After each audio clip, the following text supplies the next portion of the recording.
लोगों को ये मालूम है कि हमारी पार्टी कांग्रेस, बीजेपी व अन्य किसी भी विरोधी पार्टी तथा गठबंधन आदि के साथ मिलकर नहीं, बल्कि अकेले ही अपनी पार्टी के बलबूते पर ही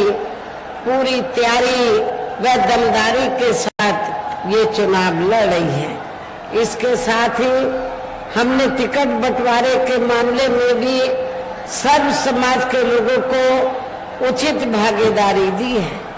जिनको कामयाब बनाने के लिए अपनी पार्टी के लोग पूरे जी जान से लगे हैं। हालांकि आज यहाँ आपकी इकट्ठा हुई अपार भीड़, वह भीड़ के जबरदस्त जोश को भी देखकर अब मुझे भी ये काफी हद तक भरोसा हो गया है कि पिछली बार की तरह इस बार भी आप लोग अपने प्रदेश से या लोकसभा चुनाव में अपनी पार्टी का बेहतर रिजल्ट जरूर लाएंगे। और खासकर अपने चित्रकूट मंडल की, आपके चित्रकूट मंडल की जो 2 लोकसभा की सीटें हैं, बांदा लोकसभा की सीट और हमीरपुर लोकसभा की सीट, आज आपकी भीड़ को देखकर ये एहसास हो गया है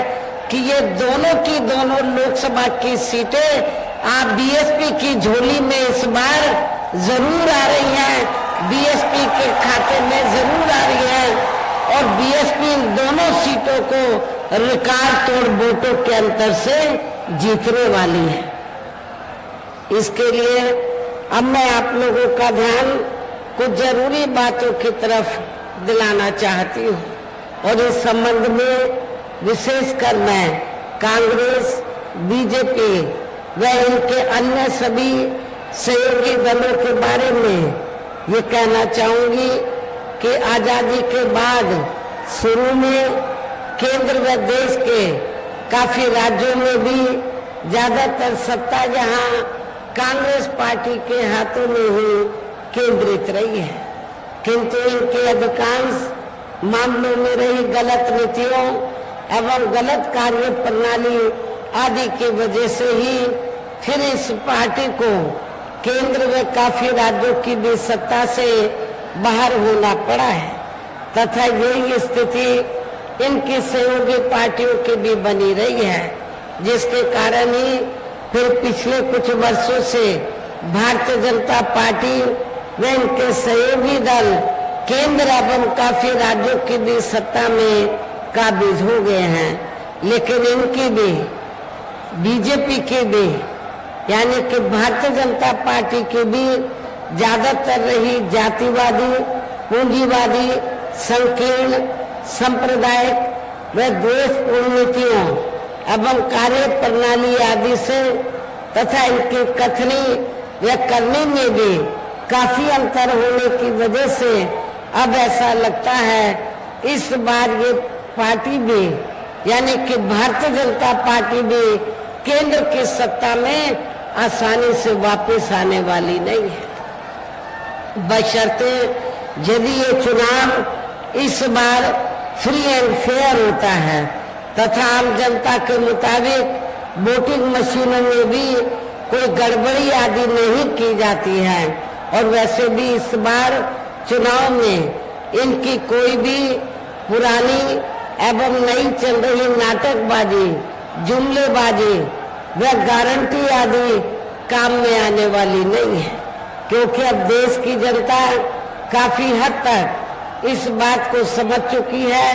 कि इनकी पार्टी ने अब तक देश के विशेषकर गरीबों,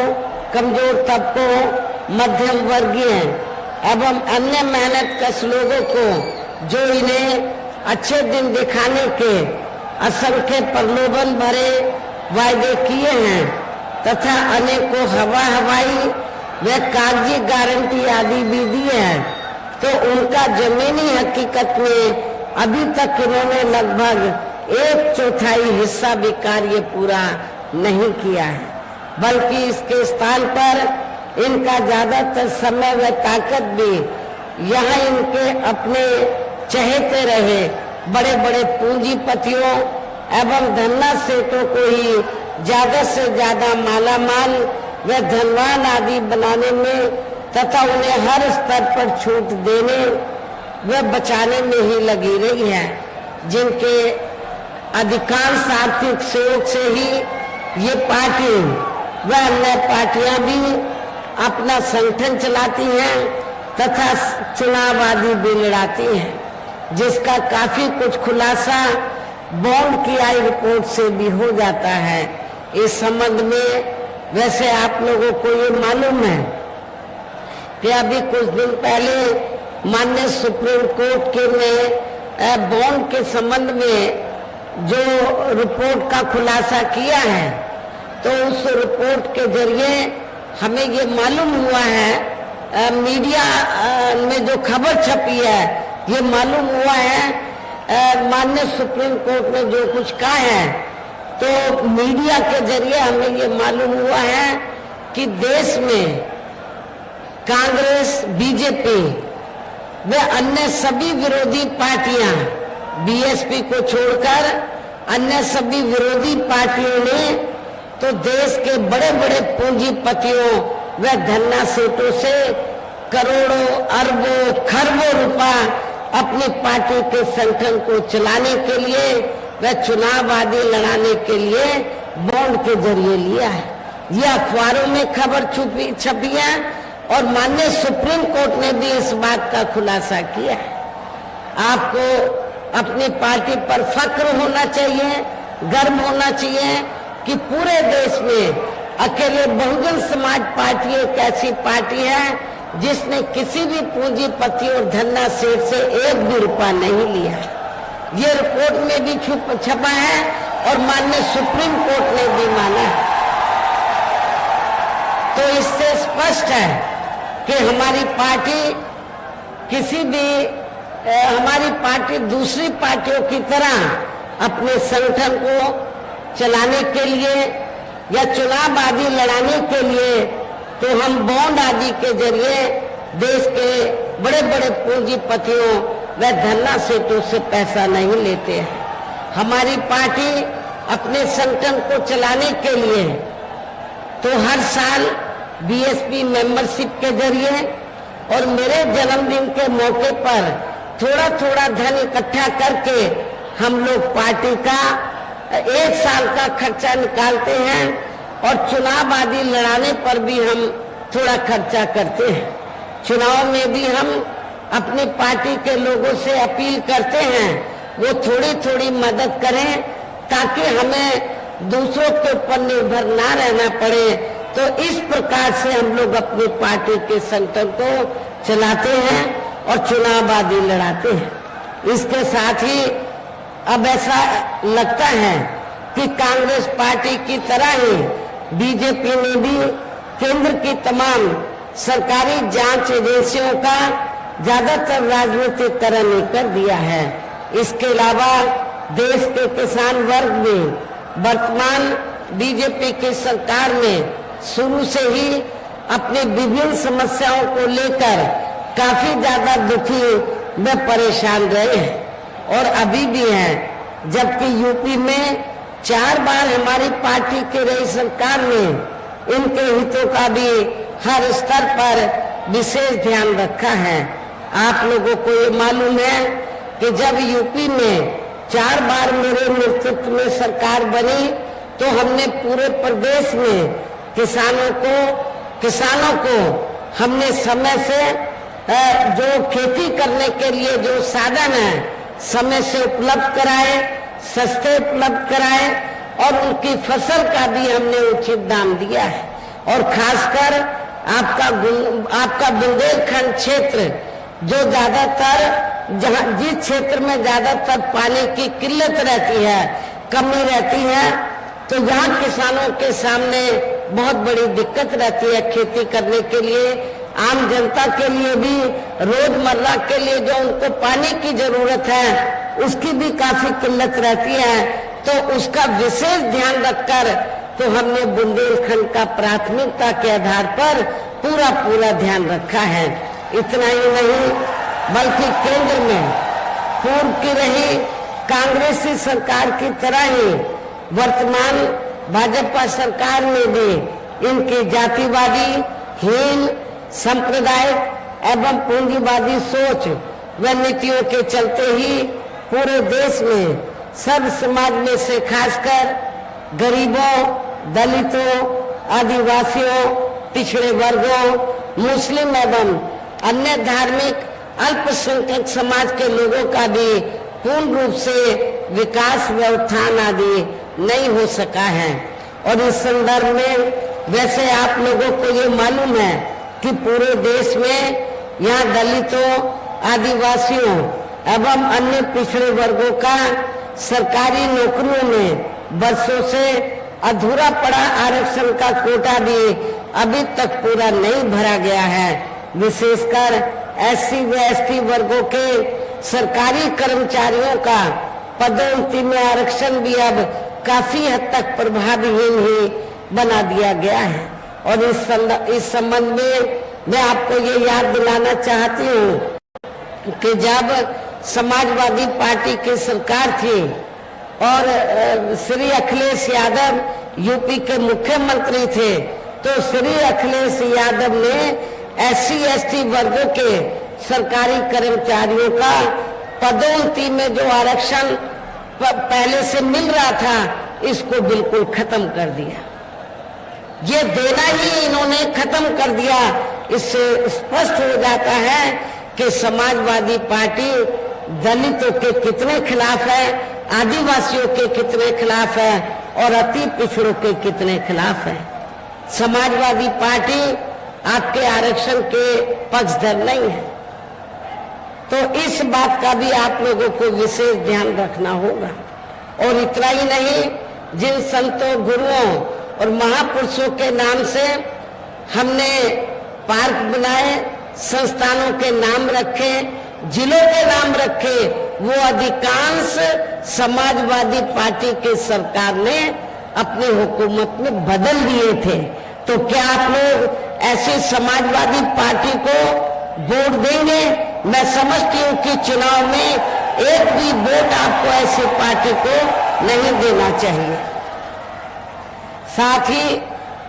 केंद्र व राज्य में भी विरोधी पार्टियों की रही सरकारों में इन सभी वर्गों को प्राइवेट सेक्टर में आरक्षण दिए जाने की व्यवस्था किए बिना ही इनकी सरकारों के ज्यादातर सरकारी कार्य अब प्राइवेट सेक्टर के जरिए ही इनके बड़े बड़े पूंजीपतियों व धन्ना सेठों आदि को ही दिए जाने के कारण अब इनको पूरे देश में आरक्षण का बहुत कम ही लाभ मिल पा रहा है। इसी प्रकार इनका अन्य और मामलों में भी शोषण व उत्पीड़न आदि होना अभी तक भी बंद नहीं हुआ है। इनके साथ साथ मुस्लिम व अन्य धार्मिक अल्पसंख्यक समाज के लोगों की भी हालत हर स्तर पर यहाँ काफी ज्यादा खराब व दयनीय ही बनी हुई है, जिसका काफी कुछ खुलासा सच्चर कमेटी की रिपोर्ट में भी किया गया है। इतना ही नहीं बल्कि पिछले कुछ वर्षों से केंद्र व अधिकांश राज्यों में भी बीजेपी व आरएसएस के सरकारों के चलते हुए अब इनका विकास एवं उत्थान आदि होना भी काफी हद तक बंद सही हो गया है। आए दिन इन पर खासकर हिंदुत्व की आड़ में हो रही जनजाति भी यह काफी ज्यादा चरम सीमा पर पहुंच चुकी है। इनके साथ साथ अपर कास्ट समाज में से विशेषकर गरीब लोगों की भी हालत हमें कोई खास अच्छी नजर नहीं आती है। और खासकर अपर कास्ट समाज में से मैं अपने ब्राह्मण समाज के लोगों को ये कहना चाहती हूँ कि चाहे यूपी में समाजवादी पार्टी सत्ता में रही हो या वर्तमान में बीजेपी की सरकार चल रही हो, इन दोनों हुकूमतों में पूरे यूपी में ब्राह्मण समाज का बड़े पैमाने पर शोषण व उत्पीड़न आदि किया गया है। ब्राह्मण समाज का बड़े पैमाने पर हर स्तर पर शोषण व उत्पीड़न आदि किया गया है। लेकिन जब बीएसपी पावर में थी तो बहुजन समाज पार्टी की सरकार ने अपर कास्ट समाज में से तो ब्राह्मण समाज के ऊपर किसी भी प्रकार का शोषण व उत्पीड़न आदि नहीं होने दिया। अपर कास्ट समाज की जो अन्य जातियां हैं उनके भी हितों का हमारी सरकार ने विशेष ध्यान रखा है। इनकी गलत कृषि नीतियों के कारण किसान वर्ग भी आए दिन आंदोलित रहता है। साथ ही इनकी गलत आर्थिक नीतियों की वजह से देश की अर्थव्यवस्था पर भी इसका काफी बुरा प्रभाव पड़ा है, जिससे यहाँ विशेषकर छोटे एवं मध्यम वर्गीय व्यापारी वर्ग काफी ज्यादा दुखी व परेशान है। और अब केंद्र में पूर्व की रही सरकारों की तरह ही वर्तमान भाजपा सरकार ने भी यहाँ पूरे देश में गरीबी, बेरोजगारी एवं महंगाई आदि भी लगातार काफी ज्यादा बढ़ रही है। देश में हर स्तर पर फैला भ्रष्टाचार भी अभी तक खत्म नहीं हुआ है। ऐसे में अब आप लोगों को देश में हो रहे लोकसभा चुनाव में कांग्रेस, बीजेपी व इनकी सहयोगी पार्टियों को भी केंद्र की सत्ता में आने से जरूर रोकना है, जिनकी गलत नीतियों व गलत कार्य प्रणाली आदि को आप लोग काफी हद तक आजमा भी चुके हैं। ऐसी स्थिति में अब ये विरोधी पार्टियां इस चुनाव में भी किस्म किस्म के साम दाम दंड भेद आदि अनेकों हथकंडे इस्तेमाल करके केंद्र की सत्ता में आने की पूरी कोशिश में लगे हैं, जिनसे अपनी पार्टी के लोगों को हर स्तर पर काफी ज्यादा सावधान रहना है। और इस मामले में विरोधी पार्टियां अपने अपने पक्ष में हवा बनाने के लिए खासकर मीडिया, ओपिनियन पोल व सर्वे आदि का जो बड़े पैमाने पर इस्तेमाल कर रही हैं, तो उनसे भी अपनी पार्टी के लोगों को बिल्कुल भी गुमराह नहीं होना है। इसके साथ ही विरोधी पार्टियों के विभिन्न रूपों में जारी किए गए इनके हवाई व प्रलोभन भरे चुनावी घोषणा पत्रों एवं वायदों आदि के बहकावे में भी अपनी पार्टी के लोगों को कतई नहीं आना है, जिन्हें ये पार्टियां चुनाव खत्म होने के बाद ज्यादातर अमल में नहीं लाती हैं। और अब जिन पर से देश की जनता का अधिकांश विश्वास ही उठ गया है, ये खास वजह है कि हमारी पार्टी किसी भी चुनाव में अपनी पार्टी का कोई भी चुनावी घोषणा पत्र आदि जारी नहीं करती है। वैसे भी हमारी पार्टी किसी भी मामले में कहने में बहुत कम बल्कि कार्य करके दिखाने में ही ज्यादा विश्वास रखती है। और इस बात का सबसे बड़ा सबूत ये है कि उत्तर प्रदेश में 4 बार हमारी पार्टी के नेतृत्व में रही सरकार ने चुनाव में अपनी पार्टी के बिना कोई जारी किए गए चुनावी घोषणा पत्र के ही प्रदेश व आम जनहित में काफी कुछ ऐतिहासिक कार्य करके दिखाए हैं, जिनके अब देश में अधिकांश पार्टियों की सरकारें काफी कुछ नकल कर भी रही हैं। जबकि इस मामले में हमारी पार्टी का ये कहना है कि यदि इन पार्टियों के स्थान पर केंद्र में हमें अपनी पार्टी की सरकार बनाने का मौका मिलता है, तब फिर हमारी पार्टी की बनी सरकार केंद्र में यहाँ अब तक की रही सभी विरोधी पार्टियों की सरकारों की तरह केवल हवाई व कागजी कार्य आदि नहीं करेगी, बल्कि उत्तर प्रदेश की तरह ही जमीनी हकीकत में ठोस कार्य करके दिखाएगी। और इस संदर्भ में खासकर मैं ये कहना चाहूंगी, केंद्र द्वारा देश में पिछले कुछ समय से अति गरीब परिवारों को अस्थायी तौर पर फ्री में जो थोड़ी सी खाद्य सामग्री, राशन आदि दी जा रही है, तो उससे इनका स्थायी तौर पर भला होने वाला नहीं है। लेकिन यहाँ आप लोगों को मैं सावधान भी करना चाहूंगी, ये थोड़ी सी थोड़ा सा राशन आदि देकर गरीब लोगों को, तो खासकर भारतीय जनता पार्टी और आरएसएस के लोग गांव-गांव में जाकर, शहरों की बस्तियों में जाकर, तो गरीब लोगों को जिनको फ्री में राशन मिलता है उनको जाकर क्या कहते हैं कि देखो आपको बीजेपी ने, आपको आरएसएस ने फ्री में राशन दिया है, तो आप लोगों ने बीजेपी का, आरएसएस का नमक खाया है, इसलिए आप लोगों को वोट दूसरी पार्टी को नहीं देना चाहिए। आप लोगों को केवल बीजेपी को वोट देना चाहिए जिसमें रत्ती भर भी सच्चाई नहीं है, जिसमें रत्ती भर भी सच्चाई नहीं है। और जहां मैं आप लोगों को ये कहना चाहती हूँ कि आप लोगों को केंद्र की सरकार द्वारा, बीजेपी व श्री नरेंद्र मोदी द्वारा जो थोड़ा सा फ्री में राशन दिया जा रहा है गरीब लोगों को, तो ये कोई बीजेपी व श्री नरेंद्र मोदी आपको अपनी जेब से नहीं दे रहे हैं, बल्कि पूरे देश की जनता जो केंद्र की सरकार को, राज्यों की सरकारों को जो टैक्स देती है, और टैक्स से पैसा जो सरकार के पास जाता है वो आपका पैसा है, वो जनता का पैसा है, जनता के टैक्स का पैसा है। और जनता के टैक्स के पैसे से ये लोग आपको फ्री में राशन आदि देते हैं। इसलिए आप लोगों को ये बिल्कुल नहीं सोचना चाहिए कि आपने बीजेपी आरएसएस का नमक खाया है, आपने खुद का अपना नमक खाया है, इसलिए आप लोगों को उनके बहकावे में नहीं आना है। और वैसे भी जो गरीब लोग हैं उनके ये जटिल समस्या देश में हर हाथ को काम देने से ही केवल दूर हो सकती है,